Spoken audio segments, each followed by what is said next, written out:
Bien. Compañeras, compañeros, esta es la última unidad del curso y el título que lleva son las luchas indígenas, ¿no? Eh, Alguna vez ya les mencioné que estas luchas pues se han dado desde la colonia, desde el momento mismo de la invasión de los españoles. Hubo la resistencia de Rumiñahui y otros actores, ¿no? Luego tenemos el gran levantamiento de Jumandi en 1571 más o menos, en la Amazonía, Jumandi en la Amazonía también, el territorio Shuar, pues en 1599, el levantamiento de Quiruba. Y acá en la sierra pues ha habido cientos de levantamientos indígenas. Y durante ya la República también, y un levantamiento muy simbólico fue el de 1990, y después de eso también ha habido algunos otros, ¿no? Entonces, esas luchas, pues, así es importante que lo conozcamos. Entonces, para eso, eh, vamos a compartir la pantalla, y aquí tenemos la tarea que hay que hacer para esta unidad. Entonces tenemos aquí, eh, hay un documento eh, sobre la lucha de los pueblos indígenas, y el documento, vamos a ver si está aquí, el documento es este, ¿no? La lucha de los pueblos indígenas, historia de los pueblos y nacionalidad del Ecuador, y aquí están pues los levantamientos en la Real Audiencia, levantamientos cerca ya de la independencia, está el levantamiento de 1990, y está pues estas aspiraciones de la plurinacionalidad, los derechos colectivos, etcétera, ¿no? Y está también algo de la Constitución del 2008 que lo veremos. Entonces, este es uno de los documentos. El otro documento es el que se llama los derechos. Este más bien, aquí están los textos de la Constitución del 2008. Entonces, esos son como los documentos que nos pueden ayudar pues en este trabajo, ¿no? Entonces, voy a comentar algo sobre los levantamientos de la época colonial. Pues aquí está sobre los levantamientos en la Real Audiencia, y tienen el texto aquí. Pero yo les he puesto también otro libro donde están sobre los levantamientos de la Amazonía, perdón, de la sierra, en alguna clase inclusive ya les mostré el texto, ¿no? Que es este de Segundo Moreno Llanes, y que se llama Sublevaciones indígenas en la colonia, y eso en el siglo XVIII. Y eso lo tienen en el ABAC. En el ABAC, ustedes van aquí a esta sección 6, que yo lo he creado para poner algunos materiales. Pues aquí tienen pues las evaluaciones indígenas. Entonces, aquí está sobre el siglo XVIII, y ahí vimos cómo se sofocaba estos levantamientos, cómo los españoles, eh, usando pues el poder político, el poder religioso, lograban sofocar estos levantamientos, y cómo ajusticiaban a los líderes, a los dirigentes de estos levantamientos, que siempre eran con la horca, ¿no? Y ahí les recomendé también que vean la película Tupac Amaru, y creo que les puse aquí este link de la película Tupac Amaru en la unidad 2. Los que no han visto, pues es la hora de que lo vean. Eso no está en los materiales de las unidades, no estaba, entonces yo los he ido agregando, ¿no? Y estos otros, pues, documentos están aquí. Aquí también les había puesto el, el, eh, sobre la legislación indigenista del Ecuador. Aquí está toda la legislación, desde época de Simón Bolívar hasta 1950. Eh, o sea, aquí está más del documento que estaba inicialmente para el curso, ¿no? O sea, más de lo que está aquí en este texto, ¿no? Entonces, espero yo que ustedes lleguen a tener el gusto por leer, por curiosar sus documentos, y mientras más gusto tengan, pues ustedes van a ampliar más sus conocimientos. Entonces, aquí está este documento del levantamiento de Guamote y Colume de 1803. Entonces,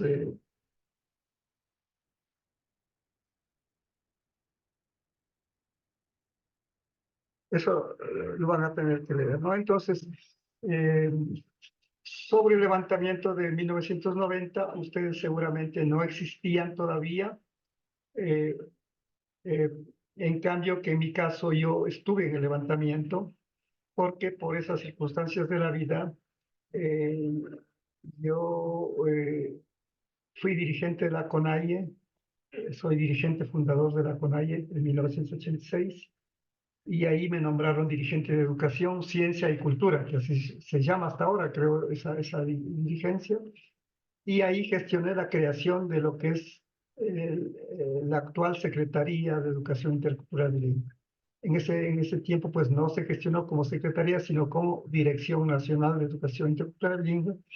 Pero lo interesante que era que esa dirección, esa simple dirección, tenía más poder que la actual secretaría, porque el director nacional tenía rango de ministro. No en el sueldo ganaba igual que un profesor que recién entraba al magisterio, pero tenía la posibilidad de firmar acuerdos ministeriales, o sea, igual que el ministro pues firma acuerdos ministeriales, reglamentos, convenios nacionales, internacionales, todo eso lo podía hacer.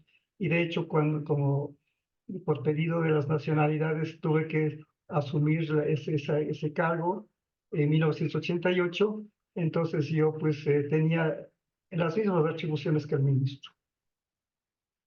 O sea, no, ya les digo, no en el sueldo, sino en la capacidad, en la potestad mientras que ahora el secretario pues tiene rango de viceministro, tiene un sueldo muy alto, pero no tiene la capacidad, pues la ley no le da para que pueda firmar eh, acuerdos ministeriales, dirigir, ¿no? Entonces yo ahí pues con esa facultad organicé las direcciones provinciales de educación intercultural. Digo, imagínense que no teníamos que estar como ahora yendo a las coordinaciones zonales, a los distritos, no. Nosotros dirigíamos nuestra propia educación. Entonces, eh, lo gestioné pues eso en 1988 y preparé el decreto para el presidente de la República, y estas leyes que están aquí en la Constitución del 2008 también fueron redactadas, dos artículos fueron redactadas por mí. No está aquí el artículo 14 de la Ley de Derechos Colectivos, pero a ver si es que está aquí, veamos si es que está. Sí, sí, aquí está. Este artículo 14 que casi no se lee aquí, que tal vez haya que hacerle más grande, no sé. A ver, veamos cómo hacerle más grande. Veamos, ya. Este artículo,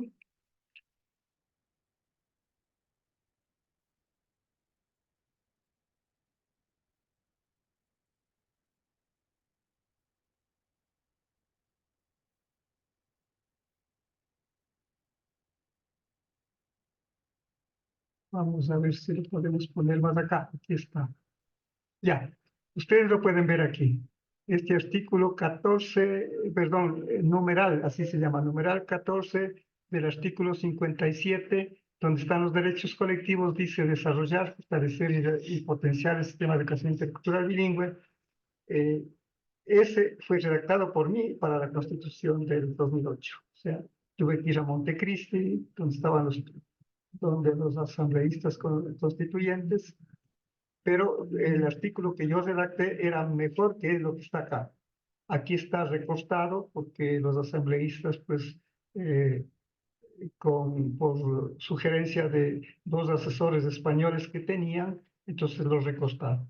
Y lo mismo, acá hay otro artículo sobre educación, también fue redactado por mí para la Constitución del 2008. Entonces, eh, con ese conocimiento, pues, eso no es porque yo quiera, diríamos, impresionarles a ustedes ni nada de eso, sino que así es la vida y para eso tienen que prepararse.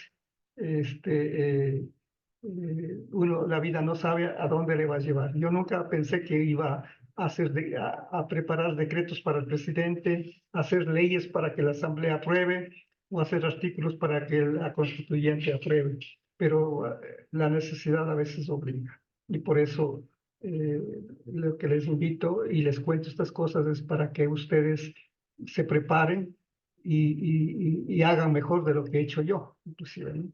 Así que esa es la razón. Entonces, a base de eso, entonces podemos nosotros ahora revisar un poquito la tarea. Pues la tarea dice que describa los levantamientos que anteceden en la época colonial y en la independencia. Pues hay que hacer como una especie de síntesis, contar con palabras de ustedes, no copiar exactamente como está, sino ustedes lo leen pueden hacer como un comentario, un análisis, no solamente una simple descripción, sino hay que comentar. Y ahí les recomiendo que vean la película de Tupac Amaru porque eso les va a ayudar, ¿no? No sé si el día de hoy en 8 que tenemos la tutoría podamos ver un poco más del video de Humandi, pero a mí, perdón, de Tupac Amaru, pero a mí me gustaría que lo vean ustedes por su cuenta. La película tiene 1 hora y media de duración y ahí ustedes van a ver cómo era la sociedad colonial, cómo entre criollos y entre españoles chapetones se peleaban, cómo era la participación del poder religioso, el obispo que al principio estaba del lado de Tupac Amaru, pero después eh, estuvo en contra y le llegó a excomulgar inclusive a Tupac Amaru por haber hecho el levantamiento. Entonces, todo eso lo pueden ver en esa película, ¿no? Que dura 1 hora y media.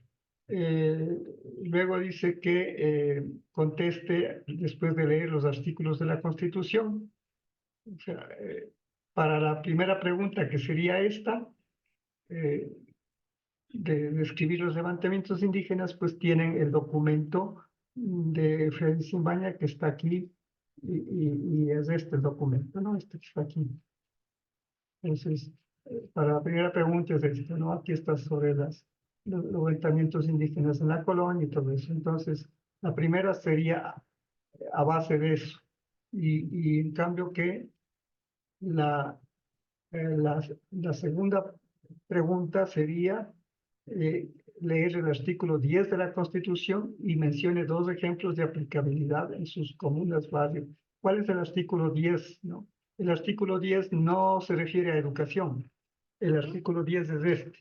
El artículo 10 dice que, eh, vamos a ampliar un poco más quizás para poder leerlo. Ya. A ver, ¿quién quisiera leer este artículo?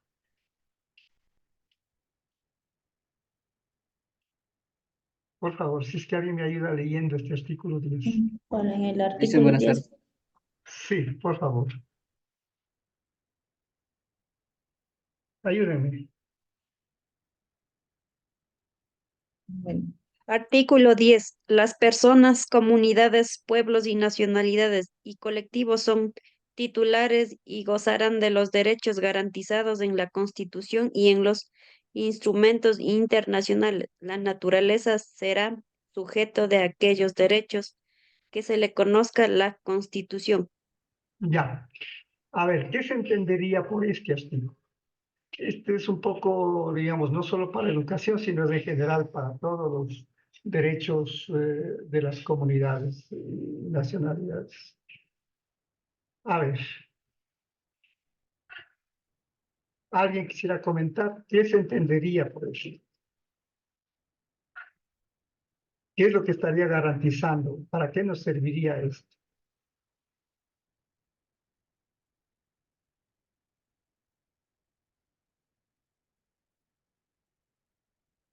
¿Qué les dice esta?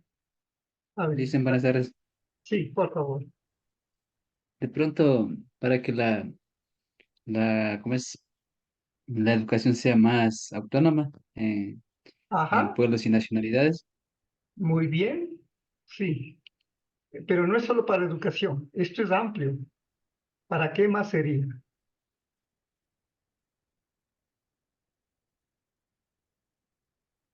Por ejemplo, en cuanto a los territorios, ¿será que nos ayuda este artículo para proteger los territorios frente a las mineras, petroleras? Sí, dicen porque tienen derechos. Ajá. Y además, ¿quiénes nomás tienen derechos? Dice, las personas, comunidades, pueblos y nacionalidades y colectivos son titulares y gozarán de los derechos garantizados en la Constitución y los instrumentos internacionales. ¿Cuáles son los instrumentos internacionales? A ver, la Constitución ya más o menos sabemos, ¿no? Conocemos. Pero ¿cuáles serán los instrumentos internacionales? Que también nos ayudan, nos protegen con los derechos, ¿no? Tal vez si alguien podría mencionar algún instrumento internacional.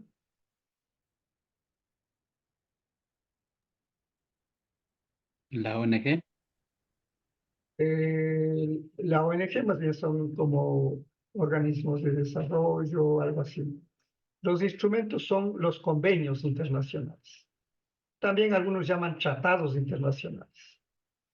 Por ejemplo, hay el convenio 169 de la Organización Internacional del Trabajo. Eh, este es de 1989, más o menos. ¿Sí? Ahí se habla ya a nivel internacional de que los pueblos indígenas tienen derecho a proteger sus territorios, a tener su propia educación y todo eso, ¿no? Eso no está en la Constitución del Ecuador, sino está en este convenio internacional.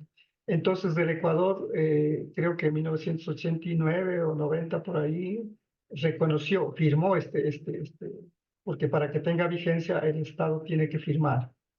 Si el gobierno o el Estado no firma, pues, o sea, rigen otros países, pero no en el caso nuestro. Pero en el caso nuestro está firmado, está ratificado por el Congreso Nacional de esa época y por lo tanto ese convenio internacional 169 le da cobertura. O sea, y eso es igual que la Constitución. O sea, aunque la Constitución del Ecuador no dijera nada sobre eso, pero si es que algún derecho está escrito en este instrumento internacional, como es el Convenio 169 de la OIT, les voy a escribir por aquí el nombre porque a lo mejor solo hablando nomás no se entiende, ¿no? Es Convenio 169 de la OIT. ¿Qué significa OIT? Organización Internacional del Trabajo. Organización Internacional del Trabajo. Esta organización está reconocida por las Naciones Unidas, o sea, por la ONU. Es reconocida por la Organización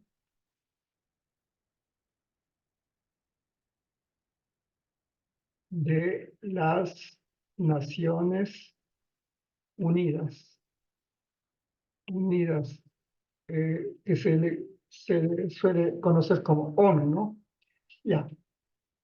También hay algunos instrumentos que está como dentro de la ONU hay varios otros organismos, por ejemplo, la UNESCO. UNESCO. ¿Qué es la UNESCO? Es la Organización Internacional de las Naciones Unidas para la Educación, la Ciencia y la Cultura. Eh, claro, en español no, la sigla no se llama así, Organización de las Naciones Unidas para la Educación, Ciencia y Cultura. Entonces aquí aquí están, por ejemplo, sobre las lenguas indígenas y todo eso, ¿no? La educación bilingüe. Ahora, ¿por qué se llama UNESCO? Porque si cogemos las siglas aquí debería ser otra sigla, debería ser algo así como la O de Organización, Naciones Unidas, Educación, Ciencia y Cultura. Así más o menos podría ser. Pero se llama UNESCO porque está las siglas en inglés, que quiere decir United Nations for Science. En inglés, science se escribe con SC, por eso entra la S, ¿no? Science and y Cultura.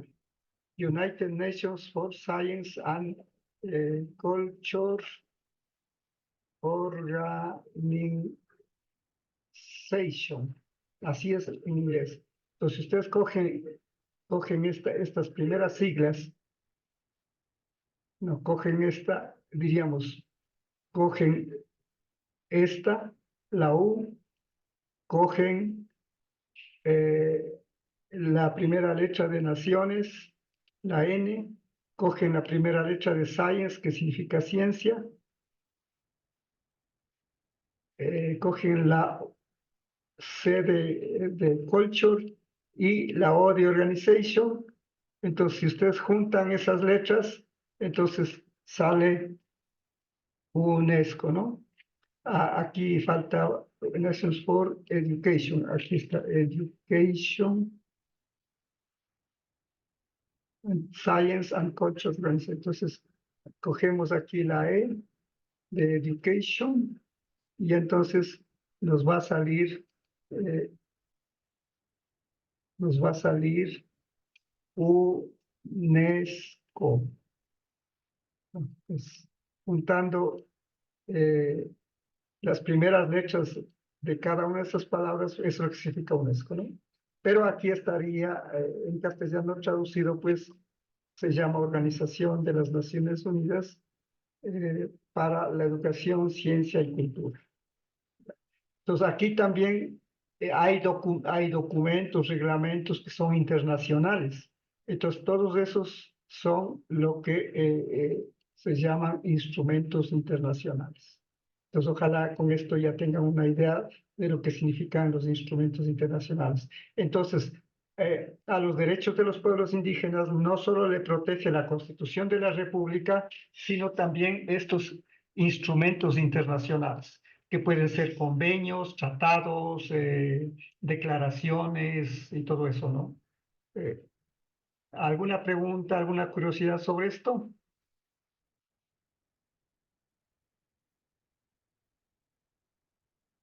Ya, una cosita quiero aclararles, y es que en la actualidad nos toca hablar no solamente de los derechos, sino también de las obligaciones. Quizás durante algún tiempo se habló más solo de los derechos, pero no, tenemos que hablar de responsabilidades. O sea, no solamente se debe hablar de derechos, sino de responsabilidades. Porque todo ser humano pues tiene ciertas obligaciones. O sea, por ejemplo, nosotros tenemos la obligación de manejar éticamente cuando estamos al frente de una institución, por ejemplo, del Estado, tenemos que manejar la plata con delicadeza, con ética, con responsabilidad, porque si no, se da como ha pasado en el Ecuador, pues muchos gobiernos corruptos, empleados corruptos que se han hecho la plata con el dinero de la población. Entonces, es porque se ha puesto solamente énfasis en los derechos, no en las responsabilidades.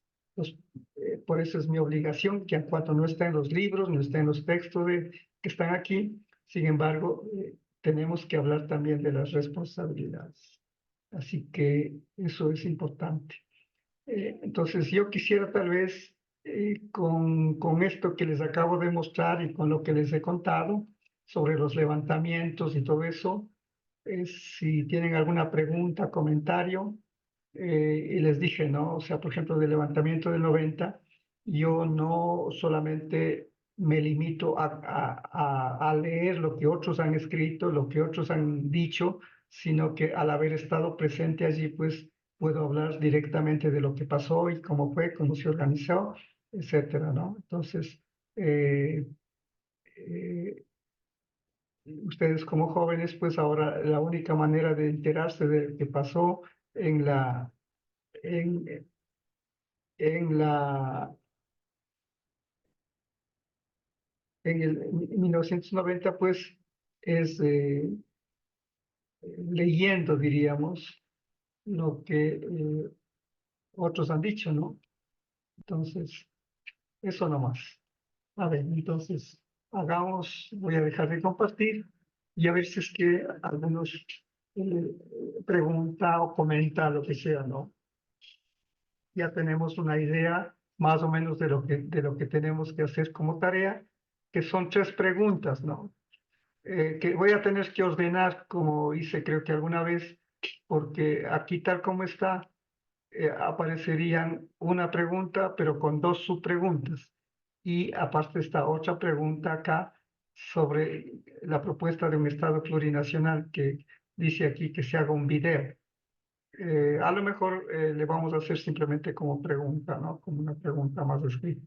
Entonces eso ya lo revisaré y lo voy a enumerar tal vez, ponerle esto de describir los levantamientos indígenas en época colonial y en independencia, le pondría como pregunta 1 y como pregunta 2 pondría que comente sobre el artículo 10 que hemos visto, ¿no? Que nosotros somos titulares, quiere decir que somos dueños de esos derechos, ¿no?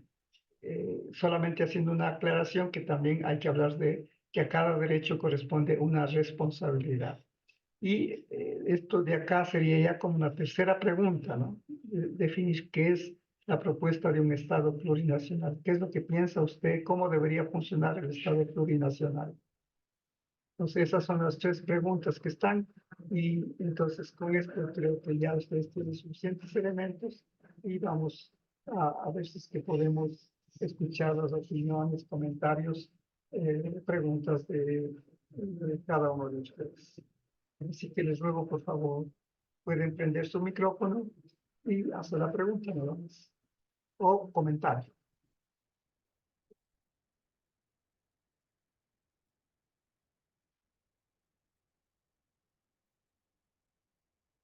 Todos tienen la posibilidad, no va a haber Rosalina. Sí, adelante. Con respecto a al artículo 10, este dice que nos garantiza, ¿no es cierto?, la Constitución sobre las propiedades en este caso, de pueblos y nacionalidades. Pero sin embargo, por ejemplo, cuando entran a, por ejemplo, una empresa minera o petrolera, ahí cómo hace, porque no interviene, o sea, ¿por qué no interviene en ese sentido las organizaciones internacionales que dicen garantizarnos los derechos? Eso. Es una excelente pregunta porque, verán, aquí viene ya, ya la aplicación. O sea, una cosa es lo que está escrito y otra cosa es lo que se hace, lo que los gobiernos hacen. Y alguna vez creo que les dije a ustedes que la Constitución del 2008 es una constitución mañosa, una constitución que tiene doble cara. Y así fue concebida, así lo hicieron los gobernantes expresamente para dominar. Tiene doble cara. O sea, en Quichua tiene una palabra que se llama Ishka y Siki, o sea, que son doble cara. ¿Por qué? Porque en unos artículos le ponen que hay estos derechos y según eso, pues Por acá vamos a ver otros artículos también en los derechos colectivos. Aquí están. El artículo 57 está en los derechos colectivos, ¿no? Dice, se reconoce y garantizará a las comunas, comunidades y pueblos y nacionalidades de conformidad con la Constitución y con los pactos, convenios, declaraciones y más instrumentos internacionales, vean, de derechos humanos los siguientes derechos colectivos. Derecho colectivo que significa que es un derecho no como cada persona suelta, sino como pueblos que somos, ¿no? Pueblo nacional quichua o pueblo cayambi, lo que sea, ¿no? Y aquí están todos estos derechos, ¿no? Desde el 1 hasta el número 21, me parece que es ahora. Hasta el número 21, vamos a ver si está aquí, sí, hasta el número 21. O sea, son 21 derechos colectivos que tenemos, ¿no? Entonces, ¿cómo es que no se, o sea, aquí dice que se reconoce y se garantiza a quiénes? A las comunas, comunidades, pueblos y nacionalidades. ¿Qué derechos se garantiza? Estos 21 que están aquí. Y dentro de estos 21 está, por ejemplo, la cuestión de las tierras. Veamos, por aquí debe estar la cuestión de las tierras. Por ejemplo, conservar la propiedad imprescriptible de sus tierras comunitarias, que serán inalienables, inembargables e indivisibles. Estas tierras estarán exentas de pago de tasas e impuestos. O sea, aquí están los territorios de las nacionalidades, están las tierras comunitarias y esas no pueden ser, dicen, no pueden ser que serán inalienables, o sea, que no pueden entrar ahí, inembargables, que no pueden embargar, tampoco se puede dividir. ¿Ya? También aquí dice mantener la posesión de las tierras y territorios ancestrales y obtener su adjudicación gratuita. Vean, esto es una maravilla aquí, o sea, dice mantener la posesión de las tierras y territorios ancestrales. Participar en el usufructo y administración y conservación de los recursos naturales renovables que se hallan en sus tierras. Ya, o sea que tendrían derecho pues a también, si es que hay una producción de petróleo minera, pues en su territorio tienen derecho a tener una parte de esas ganancias, ¿no? Aquí hay otro que dice la consulta previa, libre e informada, dentro de un plazo razonable sobre planes y programas de prospección, explotación y comercialización de los recursos no renovables que se encuentran en sus tierras y que puedan afectar al ambiente o culturalmente, participar en los beneficios de estos proyectos, que estos proyectos reporten y recibir indemnizaciones por los perjuicios sociales, culturales y ambientales que les causen. La consulta que deban realizar las autoridades competentes será obligatoria y oportuna. Si no se obtiene el consentimiento de la comunidad consultada, se procederá conforme a la Constitución y a la ley. Vean, aquí está la trampa para que ustedes aprendan a leer estas cosas y cómo funcionan los políticos. Vean, aquí arriba dice que hay que consulta previa, libre. O sea, justo el compañero preguntó, o sea, ¿cómo es que entran las petroleras y mineras y hacen lo que quieren en territorio indígena? Si aquí dice que para que entren esas empresas tiene que haber una consulta previa. Esa consulta previa quiere decir antes de que entren. Y además, ¿cómo tiene que ser esta consulta? Libre. O sea, que no es que alguien le va a decir que la gente decida en una u otra forma, sino que la gente libremente decida lo que crea conveniente, que la comunidad decida libremente, ¿no? Libre, informada, o sea, que no solamente que es libre, sino que tienen que primero informar qué nomás quieren hacer para ver si la gente, ya con pleno conocimiento de las cosas, decide autorizar que entren, ¿no? Y dentro de un plazo razonable. ¿Sobre qué nomás? Sobre planes y programas de prospección. ¿Qué es la prospección? La prospección son los estudios previos.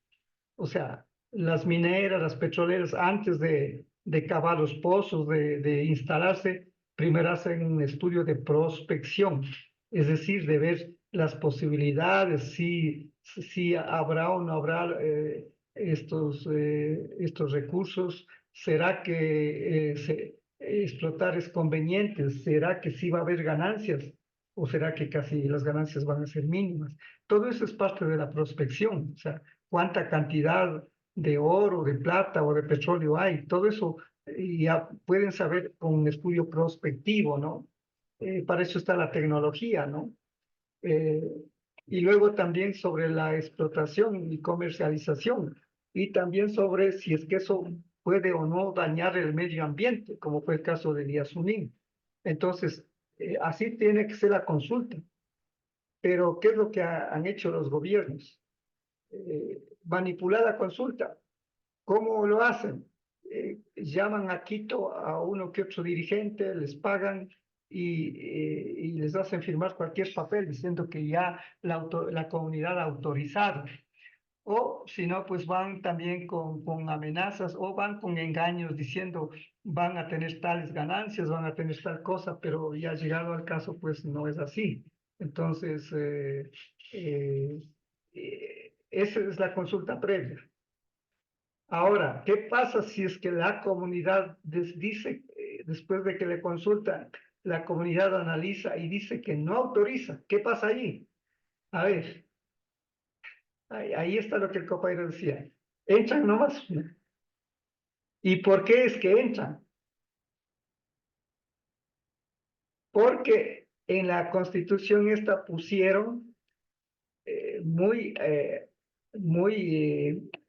con mucha viveza, pusieron otro artículo, el artículo 407 de la Constitución, que voy a ver si es que lo ubico. Eso no está aquí desgraciadamente no lo ha puesto el profesor, pero yo voy a ver si logro localizar eh, esa Constitución del 2008 y ver el artículo pertinente, que es el artículo 407. Aquí están las constituciones. Vean, aquí tengo todas las constituciones desde 1830, la primera constitución, hasta la actual, ¿no? Hasta la actual. Está aquí, ¿no? Aquí está la de 2008. Así es como ustedes tienen que estudiar y ir haciendo sus archivos. Se puede descargar fácilmente esto, ¿no? Entran y van descargando las constituciones. Entonces, aquí está la constitución completa del 2008 y aquí les voy a mostrar lo que dice el artículo famoso 407. O sea, en el artículo 57, ustedes acaban de ver que eso que habría la garantía. Sin embargo, en este mismo artículo ya le pusieron de trampa lo siguiente. Le pusieron aquí, en este numeral, se llama numeral 7, el artículo es 57. Entonces tenemos que llamar. La Constitución está dividida en artículos, pero a su vez hay algunos artículos que tienen varios numerales. Numerales se llama porque tiene un número. El artículo 56 no tiene varios numerales, es uno solo, pero el artículo 57 tiene varios numerales. Y en este numeral 7 del artículo 57 dice, aquí, este tramo, dice, si no se obtuviese el consentimiento de la comunidad consultada, se procederá conforme a la Constitución y la ley. Entonces, aquí está la trampa. Porque le pusieron, o sea, un artículo para que el presidente de la República haga lo que le dé la gana. O sea, la misma Constitución, por eso les dije que esta Constitución del 2008 es engañosa, es de doble cara, porque vamos a ver aquí en el artículo 407 qué dice. Ya, a ver, ¿alguien quisiera leer este artículo? A ver, 407. No está compartiendo la pantalla, Lisa. Perdonen, que eso me pasa a veces, ¿no? Les ruego ahí cuando no esté compartiendo la pantalla que me avise, ¿no? Porque si no, no tiene sentido, ¿no? Ya, entonces aquí vamos, ahí está la Constitución de la República, aquí está la Constitución plena y aquí está el artículo 407. Entonces, como no había percatado de eso, entonces aquí está el artículo 7, este.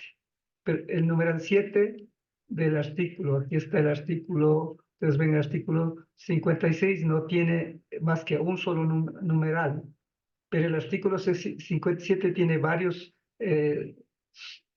subartículos, llamémosle, pero se llaman numerales. Entonces aquí está el numeral 1, el numeral 2, el numeral 3, y acá está el numeral 7. ¿No? Y entonces aquí está la consulta previa, libre, informada, dentro de un plazo razonable, etcétera, que tiene que haber la consulta. Pero aquí dice, si no se obtuviese, aquí está, si no se obtuviese el consentimiento de la comunidad consultada, se procederá conforme a la Constitución y la ley. Parece que no dijera nada, pero aquí es donde está la trampa. Y entonces vamos a la Constitución y al artículo 407. ¿Qué dice? A ver, aquí sí, que me ayude alguien leyendo, por favor.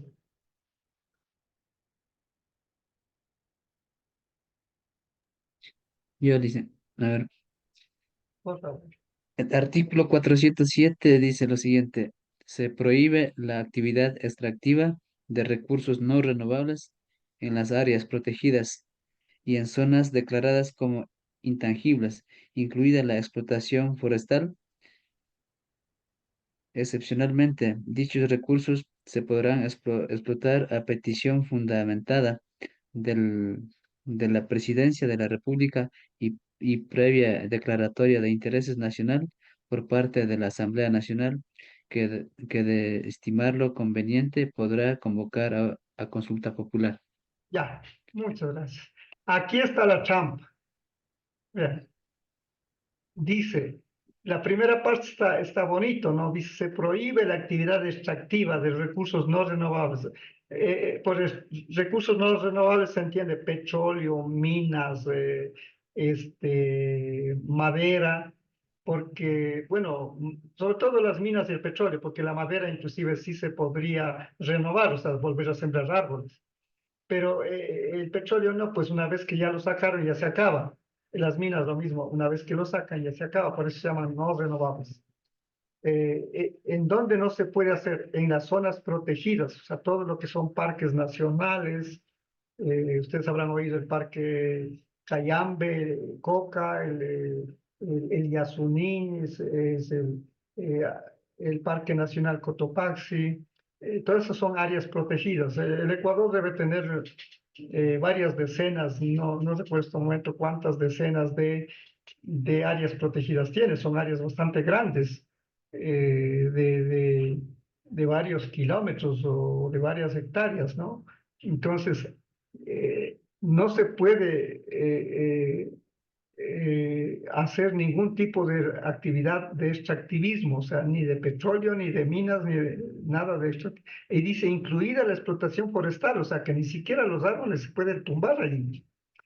Pero vean acá lo que dice, lo siguiente, dice, excepcionalmente, dichos recursos se podrán explotar a petición fundamentada de la Presidencia de la República y previa declaratoria de interés nacional por parte de la Asamblea Nacional, que de estimar conveniente podrá convocar una consulta popular. Ya, aquí está la trampa. O sea, el presidente cuando le dé la gana puede mandar un escrito diciendo que me interesa explotar esos recursos y la Asamblea pues lo aprueba. Entonces eso es lo que hicieron con el Yasuní. Recuerdan que el Yasuní es un territorio inalienable, protegido, donde no pueden entrar nadie, porque ahí está la mayor biodiversidad, no del Ecuador, sino del planeta. El que hizo el presidente por 1914, por allí, creo que un poco antes inclusive, decidió eh, hacer esos pozos petroleros que se llaman el ITT. ITT porque significa Ispingo, Tambococha y Tiputini. Son tres lugares ahí dentro de esa zona intangible que está protegida, en donde no se puede hacer explotación extractiva, en donde es territorio de los Tagaeri, Taromenani y los Waorani. Entonces, lo que hizo el presidente es mandar a la asamblea, y como la asamblea tenía de los 187 diputados, los 100, más de 100 diputados eran de ese gobierno. Entonces, pues, le dijeron, adelante, presidente, saque nomás, y por eso tenemos ahora la explotación petrolera en el Yasuní, en el bloque ITT. Entonces, para aparecer como una gran constitución, dice que la Asamblea Nacional, de estimado conveniente, o sea, si les da la gana, podrá convocar a consulta popular. O sea, ni siquiera es obligatorio que deben, antes de aprobar, hacer una consulta popular. ¿Qué les parece? Ahí está. Ustedes ven la doble moral de esa constitución. Lo hicieron expresamente. Entonces, ven que en una parte está una maravilla y en otra parte, pues, es todo lo contrario. ¿Qué les parece?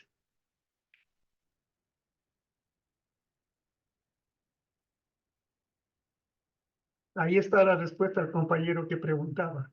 ¿Por qué es que eh, nadie puede parar? O sea, ahora, los organismos internacionales, cuando alguien demanda, sí diríamos, pero se demoran en tomar alguna decisión 10 años. Por ejemplo, Sarayaku, habrán oído ustedes hablar de Sarayaku, que está en la provincia de Pastaza.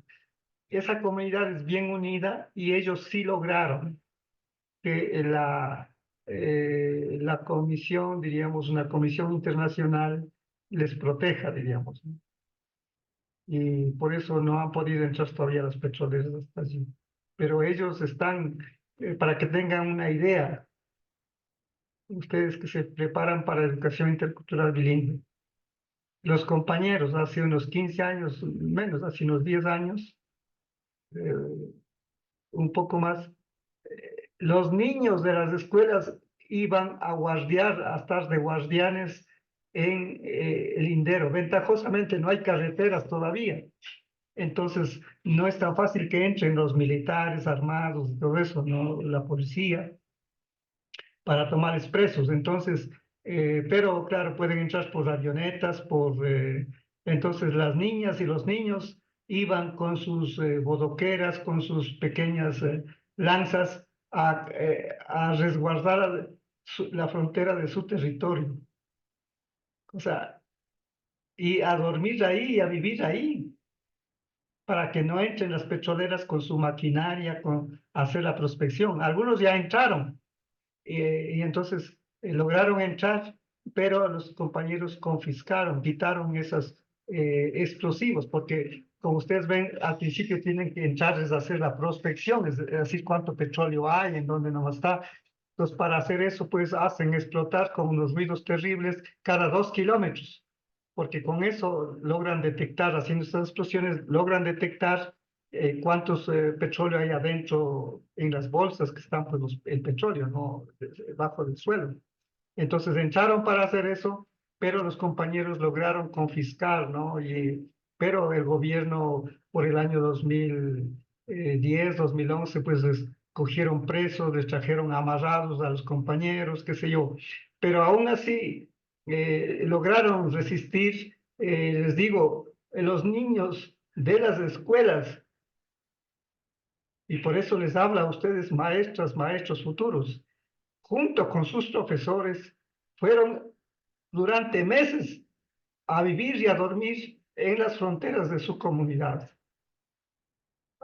Ahí están las luchas. Eso es lo que ustedes tienen que contar. Eso no está en los documentos, por supuesto, pero yo les cuento porque yo sé. Yo conozco Sarayaco, yo he entrado allá. Y ya les digo, pues al haber sido primer dirigente de la CONAIE de Educación, Ciencia y Cultura y fundador de la CONAIE, pues eso lo conozco. Y hasta ahora seguimos trabajando, ¿no? Así que eso es. ¿Alguna pregunta más? ¿Alguna curiosidad más? A ver, vamos a dejar de compartir, espero después no olvidar. A ver, para poder conversar con más. Ahí están las luchas. El cuarto capítulo es de las luchas de los pueblos indígenas. ¿Alguna pregunta? ¿Algún comentario? Dicen, y en Tiputine, o sea, ahorita actualmente están explotando, ¿no? Claro, Explotando el petróleo, ¿no? sí, sí. Y ahora tenemos otro problema, porque ahora en la última consulta popular ganó que hay que cerrar eso. Pero ahora tenemos otro problema. O sea, que ahí ya un poco les dejo solamente la idea para que ustedes vean. O sea, ya violaron ese territorio y ya pusieron los pozos petroleros a partir del 2013, 2014 y violando todo, porque yo me acuerdo, vinieron los compañeros guaraníes y sobre todo las mujeres guaraníes. Hay una compañera, no me acuerdo el nombre, tal vez Cahuilla se llama, Cahuilla. Ella vino encabezando a la Asamblea Nacional, porque ustedes ven que la Asamblea Nacional es la que dio la autorización. Entonces, antes de que dé la autorización, ella vino con todas las mujeres guaraníes, las lideresas, a la Asamblea. Y en su poco castellano les dijeron a los asambleos, vean, no han consultado a los viejos, no han consultado a nuestros mayores, no tienen derecho a entrar. Pero pues, como les digo, el gobierno tenía más de 100 asambleístas y bueno, o sea, a pesar de que ellos protestaron, dijeron que no, no les dieron el consentimiento y sin embargo pusieron los pozos petroleros. Ahora, ahora tocaría sacar, pero ahora resulta que para poder sacar ese pozo se necesita, dicen 2.000, 3.000 millones de dólares. ¿Por qué? Porque eh, si se les deja ahí simplemente cerrando y botarlos abandonado, pues eso va a contaminar más todavía. Porque como están pozos en funcionamiento y si les dejan así botando, o sea, para retirar tendrían que desarmar todo eso. Entonces ahora el problema es, no se sabe qué es más conveniente para la ecología. Si más conveniente es desarmar y no hay plata, porque el gobierno, ustedes ven, no tiene plata ni para pagar sueldos, entonces menos va a tener unos 3.000 millones de dólares, porque no son 3 millones, 10 millones, son 3.000 millones de dólares que se requiere para desarmar esos pozos petroleros. O sea, aquí les doy mi opinión. Ustedes podrán o no estar de acuerdo conmigo, porque ustedes tienen que desarrollar su capacidad de por sí mismos pensar lo que es más conveniente para el país. No tienen por qué seguir a los profesores ni a nadie, sino ustedes mismos por su cuenta pensar. Pero les doy mi opinión, que no sé si vale o no vale. En este momento quizás ya quizás no tiene mucho sentido el cerrar sus pozos, porque no hay la plata. ¿Con qué plata se va a cerrar? La otra posibilidad que parece que el gobierno quiere hacer es dejar votando. O sea, ya no sacar el petróleo, pero dejar votando como está. Entonces eso, claro, se va a remontar, pero va a contaminar porque como están las maquinarias instaladas para que saque desde adentro el gas, todo lo que hay ahí, eh, eso va a regarse y va a contaminar más, o sea, va a enmohecerse, envejecerse allí. Y ahí estamos. O sea, hace, hace unos 12 años, pues yo fui partidario de que que el gobierno no ponga los pozos petroleros. Ahora no sé si lo más conveniente sería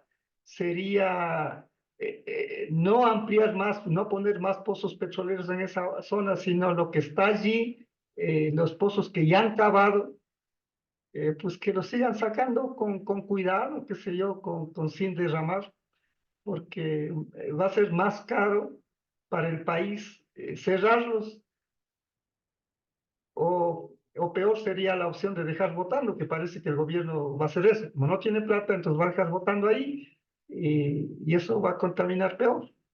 Entonces ahí les dejo mi opinión, diríamos, que ustedes lo piensen, vean. O sea, claro, si es que no hablara desde el lado económico, simplemente hablara como un charlatán. Yo diría que se cierren los pozos y que ya ganó la consulta popular y que tienen, pero si el gobierno no tiene la plata para cerrar los pozos, para desarmar, para desmontar toda esa maquinaria que introdujo allí, entonces si lo va a dejar botando allí, entonces ni vamos a tener ingresos por el petróleo, ni va a ser una cosa ecológica.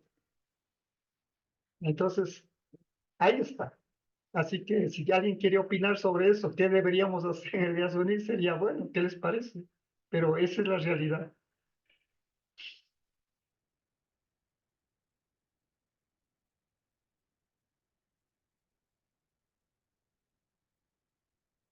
¿O qué harían ustedes si fueran gobierno?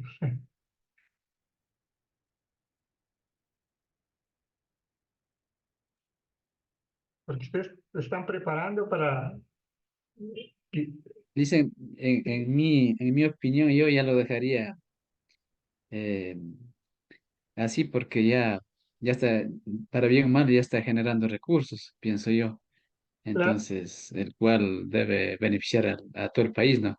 De pronto por las malas autoridades o por el gobierno que no, de pronto no es equitativo, entonces no está distribuyendo bien los recursos que salen de ahí, los recursos económicos. Entonces, ahorita tocaría esperar es más bien un gobierno que sea un poco más equitativo, se podría decir, para que de alguna forma sea aprovechado es decir, por todos los ecuatorianos. claro. Podría ser una opción esa, ¿no? O sea, el asunto sería no cavar más pozos. O sea, ya, Ah, claro, ya no más, porque claro, si en algún momento, eso se llama no ampliar la frontera petrolera, así se llama técnicamente, o así llaman los políticos y los técnicos, no ampliar la frontera petrolera. O sea, no acabar más pozos, sino lo que ya está, pues mejorar la tecnología, aprovechar, por ejemplo, tienen esos mecheros que están quemando ahí las 24 horas del día. Si ustedes han ido a la Amazonía, pues lo habrán visto. O sea, eso, por ejemplo, ese gas, en lugar de que esté quemando las 24 horas del día durante todos años, eso se podría coger para tener como gas para uso doméstico, ¿sí? Sí, porque ese es gas, ¿no? O sea, esa es ah, aparte del petróleo, porque en el subsuelo. Y ese gas, por ejemplo, esa contaminación, pues seguiría, o sea, no, así se cierren los pozos. Entonces, ahí tienen ustedes para que vean, pero ahora tenemos un problema legal, porque legalmente, como la consulta popular ganó que sí, tiene el gobierno legalmente obligación de cerrar los pozos, pero ahora no hay la plata. Y ahora entonces, por un lado tiene la obligación de hacer y por otro lado no tiene la plata para hacer, y entonces al parecer lo que va a hacer es dejar votando ahí. O sea, ya no explotarían, pero va a quedar eso sin desinstalar, o sea, sin desmontar eso, porque para recuperar esa zona pues tendría que desarmar todos esos fierros, todas esas latas, todas esas maquinarias, motores, y sacarlo, diríamos, a través de helicópteros para no sacar haciendo destrozos en la, en el resto de territorios, ¿no?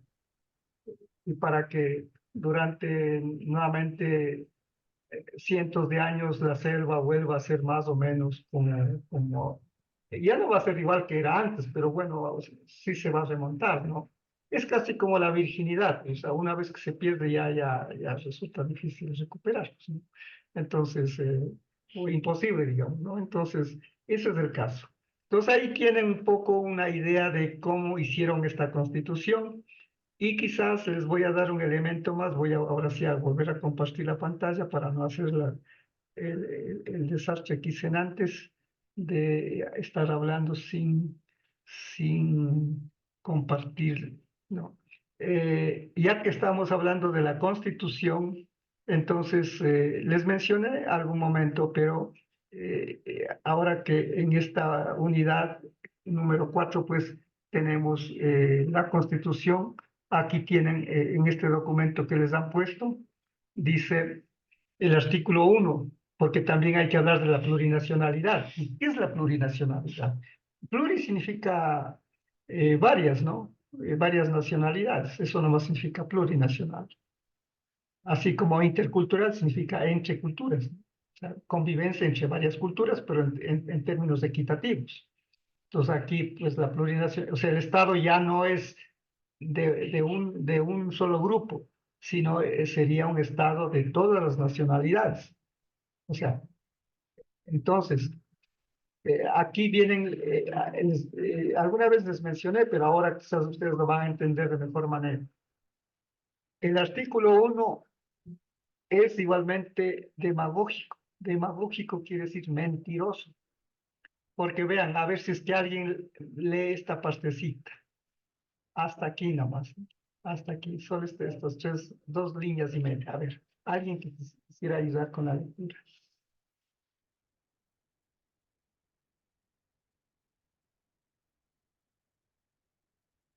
A ver, Rosalina, Rafael nos ha ayudado bastante. Jenny, a ver si es que quisiera.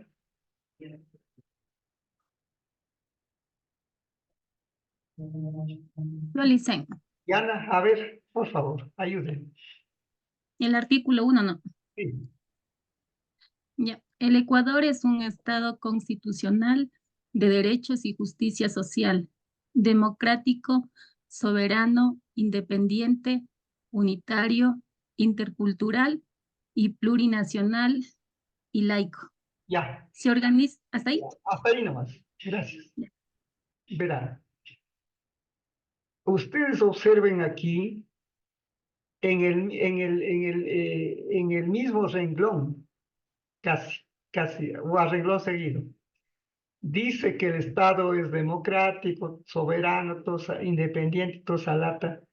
Y aquí ponen la palabra unitario. Unitario quiere decir uno. Le ponen que es intercultural. Y de Yapa, ponen que es plurinacional. ¿Cómo hay que entender esto? ¿Por qué le ponen ahí mismo? Que es unitario y que es pluri. O sea, ustedes pueden entender esa lógica, que al mismo tiempo que dicen que es uno y que es varios. O sea, si es que es uno, ya no es varios. O si es que es varios, ya no es uno. Así sería en la lógica normal. Entonces aquí dice que es unitario.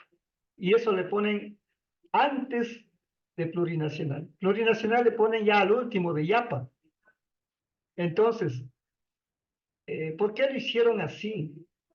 Porque no tienen la voluntad de que el Ecuador sea realmente plurinacional. O sea, las nacionalidades, el levantamiento del 90, por ejemplo, tuvo como un punto muy importante que sea Estado plurinacional. Entonces, como en las comunidades, en las nacionalidades, estaba presente ese reclamo, entonces le pusieron, pero no con la voluntad sincera de corazón de hacer que sea Estado plurinacional, sino simplemente por engañar.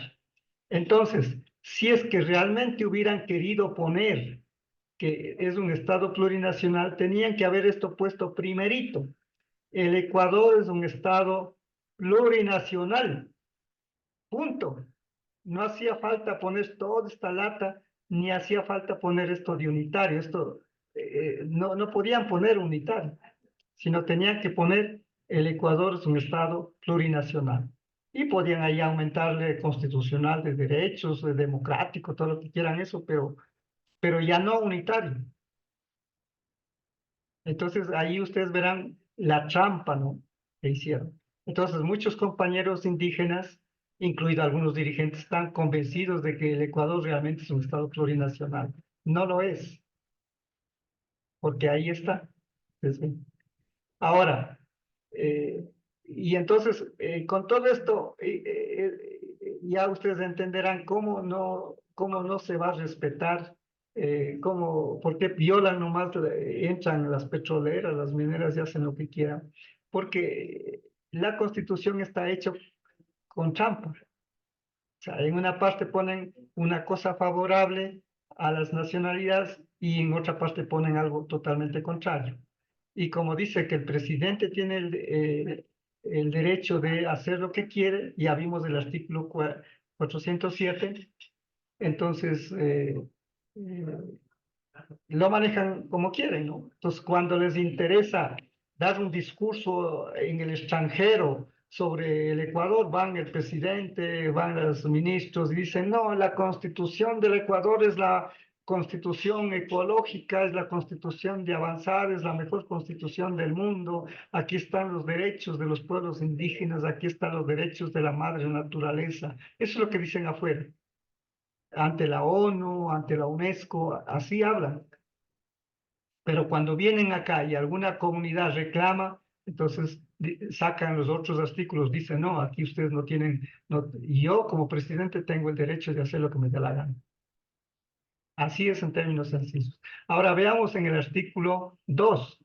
Eso no lo ha puesto aquí, pero lo vamos a, por eso tenemos aquí al ladito la Constitución completa, porque el documento que ustedes tienen está solamente sobre algunos artículos que lo ha sacado el compañero que elaboró, pero por eso ustedes tienen que apoyarse de la Constitución completa. Este artículo 2 sí lo debió haber puesto, ¿no? El compañero que hizo el documento. ¿Por qué? Por la cuestión de la lengua, porque nosotros somos educación bilingüe, ¿no? Educación intercultural. A ver, si es que alguien me ayuda leyendo esta partecita. Aquí no hay numeral, ¿no? El artículo 1 es un solo número, pero aquí tiene dos incisos. Cuando no hay numeral o cuando no hay literal, porque a veces ponen A, B, C, D, ahí se llama literal A, literal B, o cuando ponen números se llama numeral 1, numeral 2.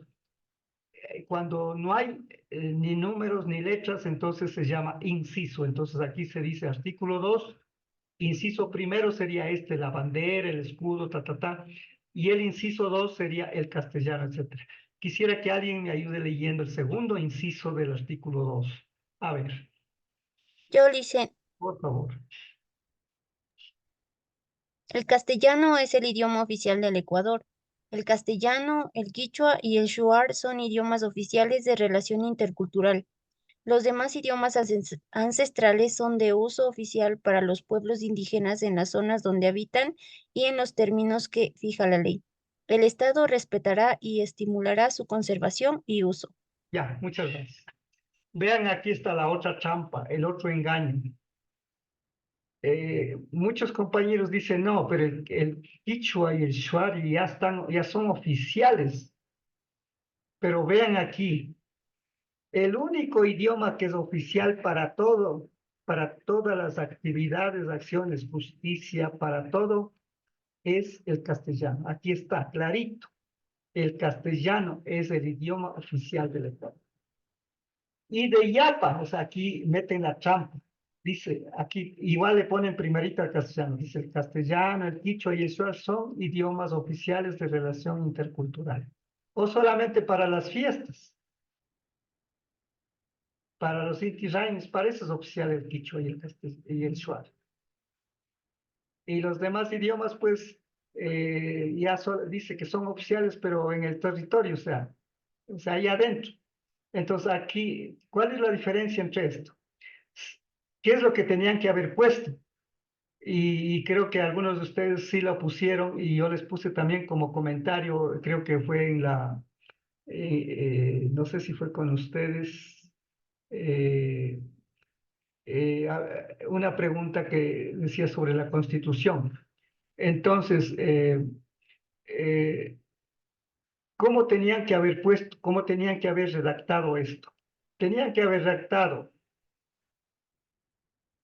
todos los idiomas que se hablan en el Ecuador son oficiales. Punto. No necesitaban poner nada más. O si querían, podían haber puesto el nombre de toditos los idiomas que hay en el Ecuador. O sea, como son el castellano y los 14 idiomas indígenas, tenían que haber puesto. Ya si querían poner el castellano en primerito, ya. Que eso ya le da, diríamos, una connotación de que es más importante, por eso le ponen primerito. Pero bueno, podrían haber puesto el castellano, el quichua y el shuar el paicoca, el guauterero, el zafit, el chalpalá, etcétera, son oficiales. Punto. No tenían para qué haber puesto esta parte, sino simplemente decir que todos los idiomas que se hablan en el Ecuador son oficiales. Eso hubiera significado que en la administración de justicia, en los trámites, en los ministerios, pues nuestros idiomas tengan el mismo rango, la misma validez que el castellano. Hay países en el mundo que tienen varios idiomas oficiales. Por ejemplo, Suiza es uno de ellos. Ahí son 4 idiomas son los oficiales: el alemán, el francés, el italiano y una lengua que es medio parecida al español. O sea, le llaman lengua romance, algo así. Entonces, ahí en las calles, los letreros están en los 4 idiomas. En los membretes de las hojas están los nombres en los 4 idiomas. Si es que uno tiene que hacer un trámite, pues puede escribir el oficio, la solicitud en cualquiera de los 4 idiomas.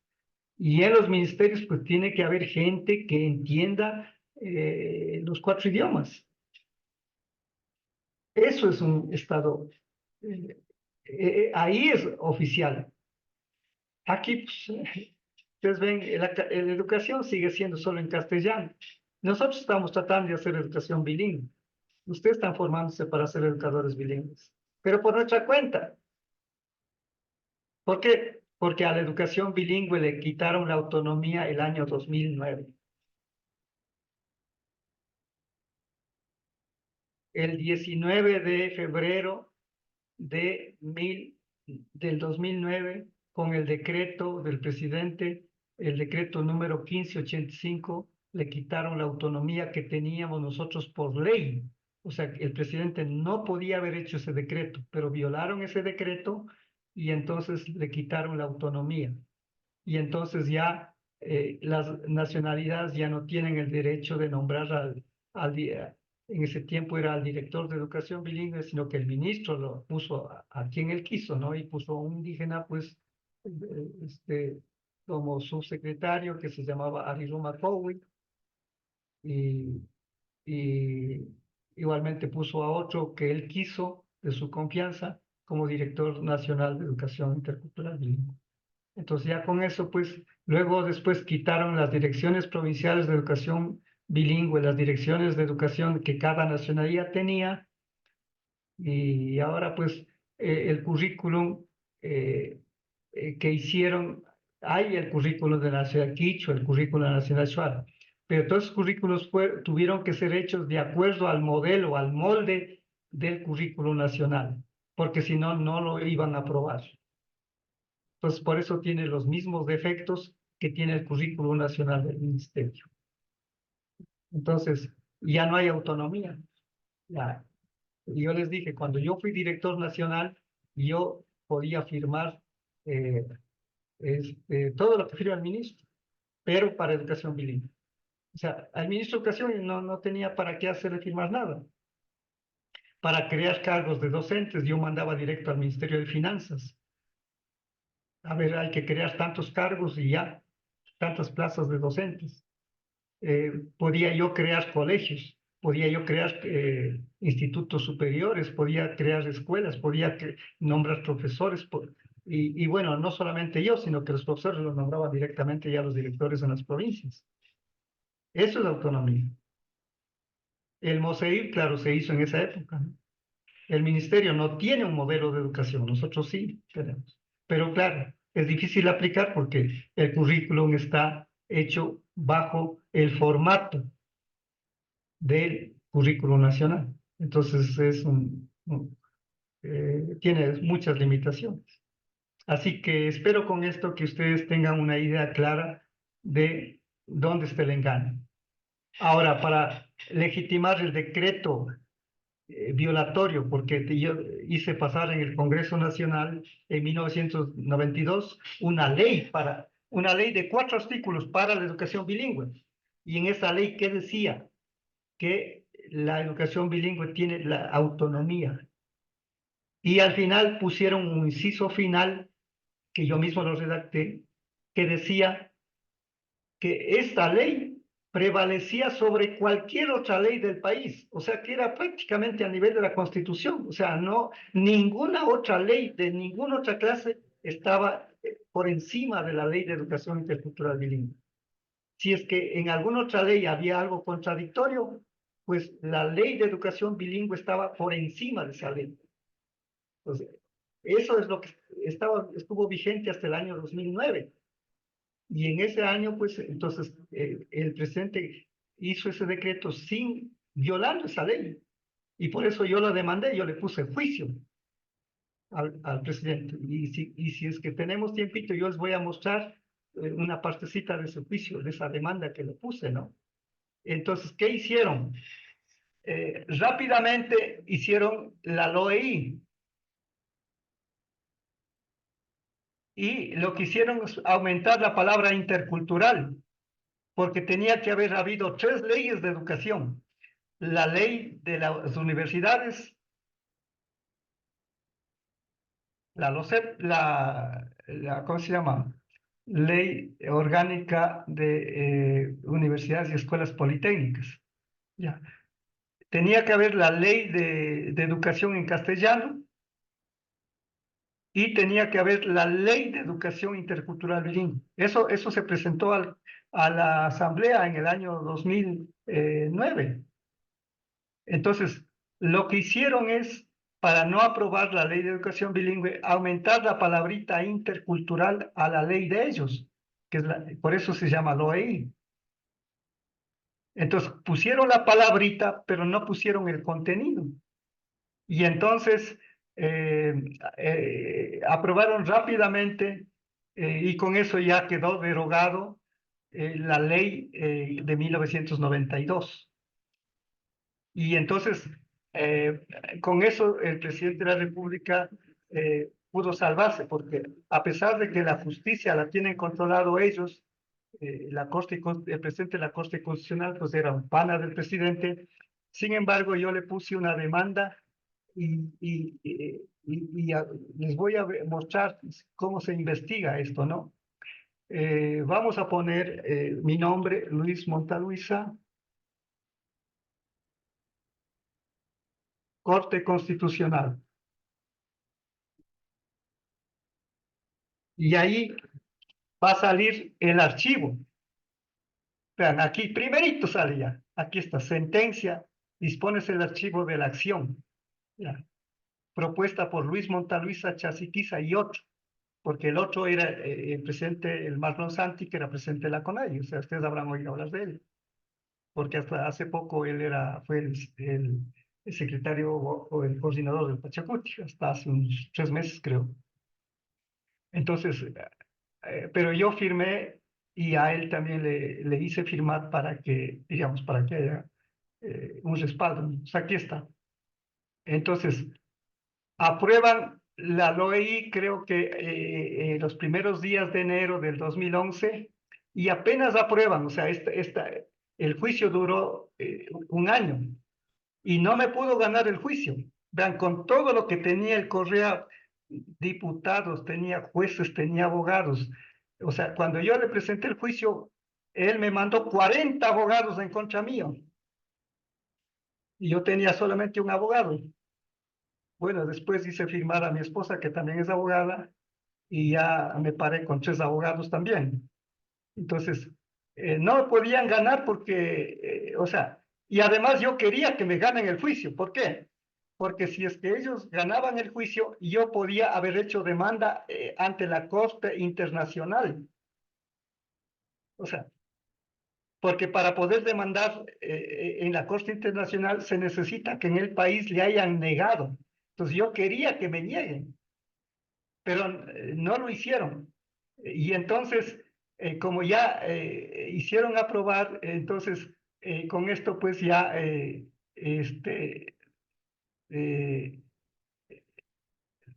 presidente lo que hizo es primero, antes de la LOI, antes de aprobar la LOI, primero derogó él mismo el decreto, porque no encontraban otra salida. Como no me podían ganar el juicio, entonces después de un año de juicio, él derogó el decreto 1585. Aquí está, derógase, disponer, ya, aquí la Corte dispone que se archive. ¿Por qué? Porque el presidente unos días antes había derogado el decreto violatorio y entonces y puso otro decreto.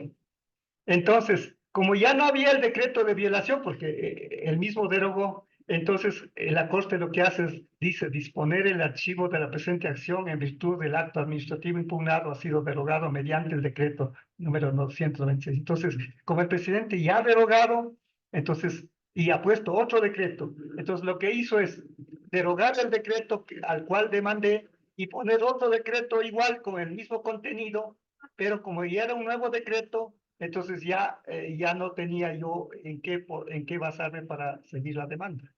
Hubiera tenido que nuevamente volver a hacer otra demanda a este nuevo decreto y entonces el presidente, previendo eso, es que rápidamente, o sea, del 16 de diciembre de 2010, rápidamente en enero, o sea, a 15 días después de esto, aprueban la LOI.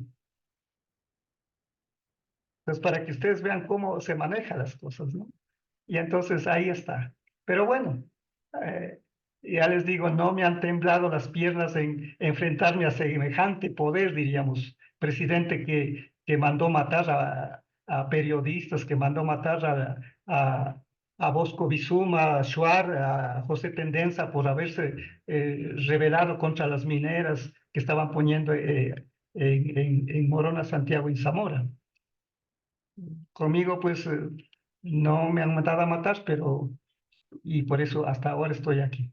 Así que eh, ahí tienen ustedes. Así que sobre la plurinacionalidad, cuando tengan que hablar, ya tienen elementos para que no simplemente digan el Ecuador es plurinacional, el Ecuador no. Tienen que analizar qué es lo que significa, cómo lo pusieron eso. O sea, no, y aquí tienen, vean, estoy hablando con documentos oficiales, porque estos son documentos que están, que ustedes pueden tener de la Corte Constitucional del Ecuador.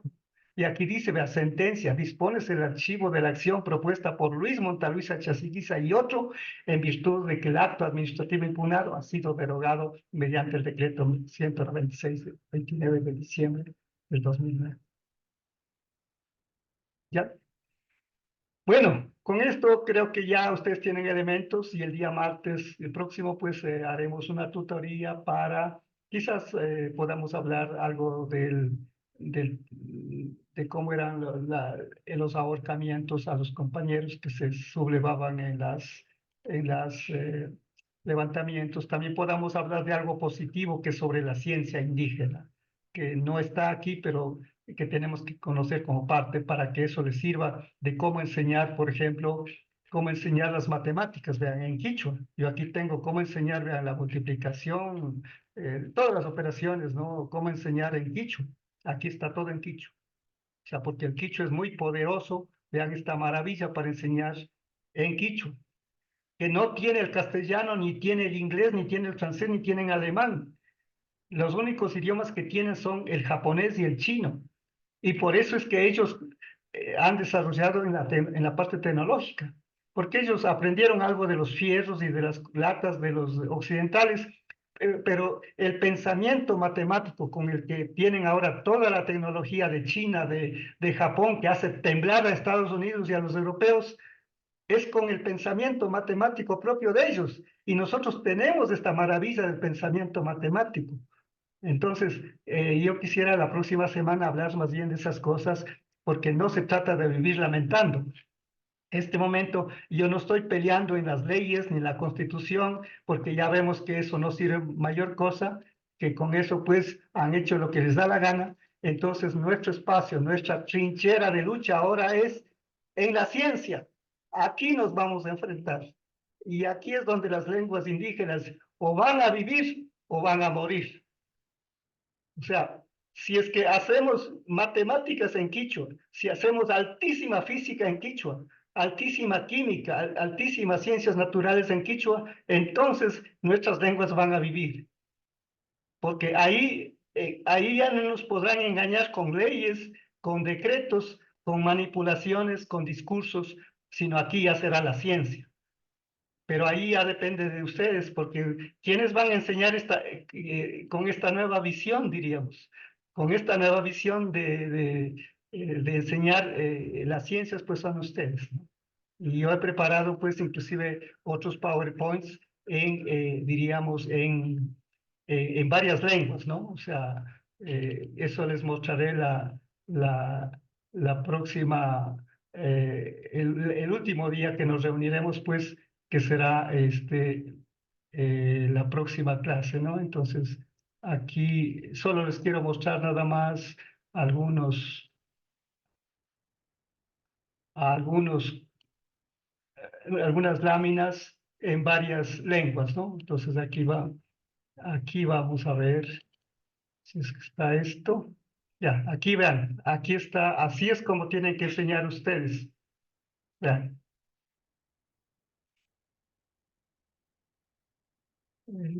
No me, ya, ahora está. Y todavía no me coge todo. Aquí está, vean. Aquí está en quichua, en inglés y en español. Seguimos. Aquí está igualmente en varias lenguas, ¿no? Entonces, Dicen, sí. A ver, diga. no sé si estoy recordando mal, pero creo que en los libros de Quichua que antiguamente nos daban, venía esa foto. Ya. Bueno, creo que tendrán ustedes otra clase, entonces ahí les dejo con, diríamos, con esta cosa que quisiera que sea agradable, ¿no? No estamos para llorar, no estamos para lamentarnos, estamos para hacer ciencia en nuestras lenguas. Así que les espero el próximo martes para ahí ver sobre cómo podríamos enseñar, ¿no? O sea, que eso no está en los libros del texto, pero nosotros tenemos que avanzar más. Así que les agradezco y nos veremos pues la próxima semana. Dicen una cosita. Sí, Dicen, el día domingo no se me abría el navegador, entonces entregué un poco retrasado, a eso de la 1:30 entregué la tarea correspondiente a la unidad 3. Entonces eso quería comentarle, por favor, no se Lisa. preocupen, si alguien no ha subido, suban. Les va a pintar que está atrasado, pero no se preocupen. Está Ya, por bien, favor, ya está subido. está Me cierto, no. subí unas 2 horas atrasado nada más. Sí, no, no se preocupen por eso. Otros profesores le dejan bloqueado para que no puedan subir, pero yo no, nunca hago eso, ¿no? Entonces, suban nomás. Ya, Eso es. gracias, ¿no? Dicen una última cosita. Sí. ¿Hasta cuánto por ciento de Turnitin le pasa en sus trabajos? Dicen, porque en el mío estaba como 30 y más me sale en sus preguntas y usted me pone que copiado, que el trabajo se parece más a los otros que ya ha sido presentado, me dice. Sí, verán, ahí les recomiendo, podrían ustedes quitar los logos de la universidad, porque eso también les aparece, como todos. Ahora, yo no quito puntos por eso. Eso les pongo para que ustedes tengan como una advertencia, que sepan, que se vayan preparando, porque en los títulos de graduación, por ejemplo, tienen que tener menos del 10%. Pero ya les digo, o sea, no es el momento para explicar, pero las citas, por ejemplo, si es que ustedes ponen de qué libro han tomado esa idea, eso ya no se cuenta, se quita de la contabilidad del Turnitin. O sea, pero eso hace el docente. O sea, va quitando todo lo que ha citado. Entonces, ahí lo único que tienen ustedes es que citar bien, o sea, poner el nombre del autor, la fuente donde han tomado, y entonces ahí no hay problema. Aunque todos ustedes tengan la misma cita, no hay problema. Aunque esté reproducido eso en muchos libros, otros libros, no hay problema. El problema es cuando ustedes han copiado y además ni han citado de dónde han tomado. Pero en el caso yo solo he puesto ahí para que ustedes vayan, he habilitado porque estaba oculto eso. Entonces yo le he habilitado para que ustedes vayan dándose cuenta de que es mejor escribir con sus propias palabras. Lo que insisto es que escriban con sus propias palabras. Por la redacción, sí, yo les puedo quitar un punto, qué sé yo, por la redacción, porque no escriben con sus palabras, sino que solo lo que hacen es copiar un trozo de aquí, un trozo de acá. Por eso, inclusive, hasta las imágenes, dije, si quieren poner imágenes, mejor ustedes mismos hagan un garabatito, aunque no sean buenos dibujantes, artistas, pero hagan. Porque si es para una presentación en PowerPoint, por ejemplo, cuando dan una conferencia, ahí uno puede coger de cualquier autor y decir, y poner ahí. Pero cuando es para un trabajo como este, que es contestar unas preguntas, que lo que se está pidiendo es el razonamiento de ustedes. O sea, lo que se califica es la capacidad de pensar, de razonar que ustedes tienen. Entonces, yo lo que les pido y les animo es que no se preocupen tanto de la nota. O sea, además que en muy pocos casos alguien tendrá pues menos de 10, qué sé yo, pero la nota sí es interesante, pero no es lo más importante. Lo más importante es la capacidad de pensar y razonar.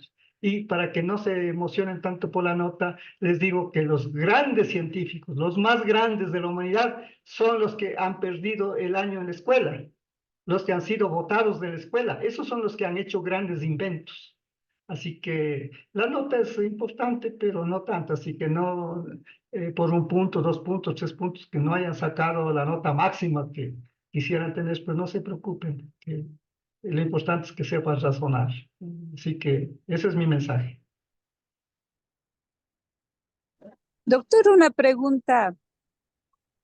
Diga, Doctor, sí, diga. doctor, buenas noches. Soy estudiante de maestría de No, un Universidad. ratito. Y Ya, ya está en la reunión de textos de lengua y literatura de Quichua, ya. ¿o no todavía?